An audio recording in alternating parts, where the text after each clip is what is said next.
You leave certain conversations feeling exhausted for no clear reason. You hang up the phone and feel heavier than before you called. You spend time with certain people and walk away with less energy, less clarity, less of yourself. And the most confusing part is that you can't always explain why. Friedrich Nietzsche had a name for what you are experiencing. He called it the slow transfer of vital force. And he believed that certain types of people do not just take your time. They take something far more valuable. In this video, you will discover the 6 types of people who drain you completely and why cutting them off is not cruelty. It is self-preservation.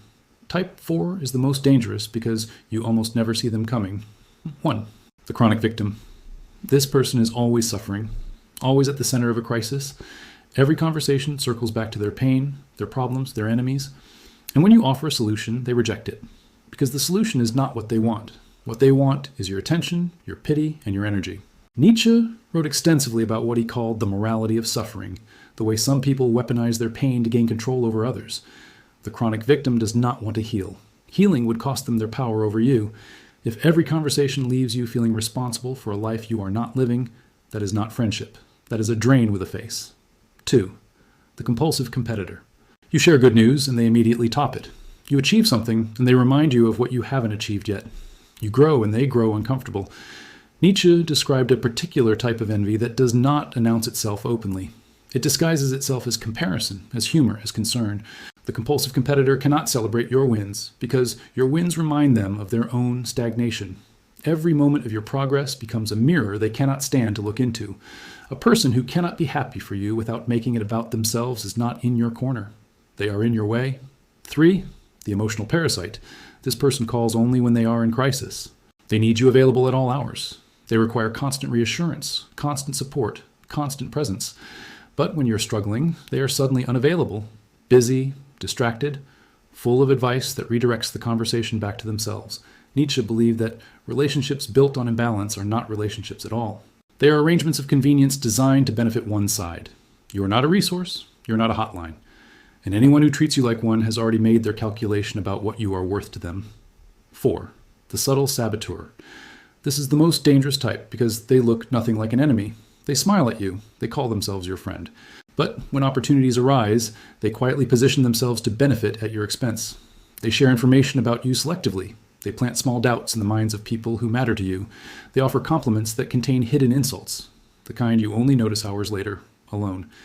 Nietzsche warned about those who perform loyalty while practicing betrayal. The subtle saboteur never confronts you directly because direct confrontation requires honesty. And honesty is the one thing they cannot afford. 5.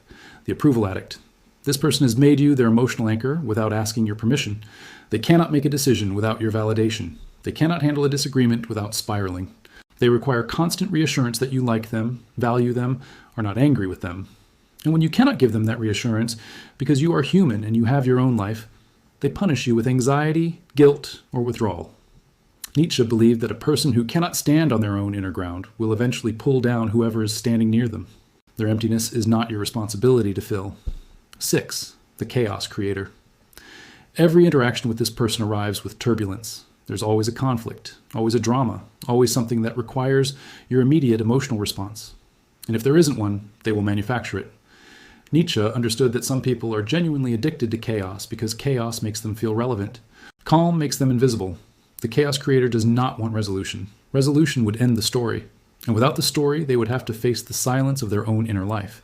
Do not let someone else's addiction to disorder become the weather inside your world. Here's the truth that ties all 6 together. Draining people are rarely evil. Most of them are deeply wounded. But their wounds do not obligate you to become the bandage. You can have compassion for someone and still choose distance. You can understand why someone is the way they are and still decide they do not belong in your inner circle.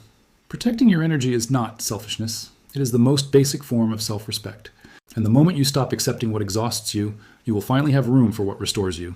Subscribe to the channel, because knowing who to walk away from is just as important as knowing who to walk toward.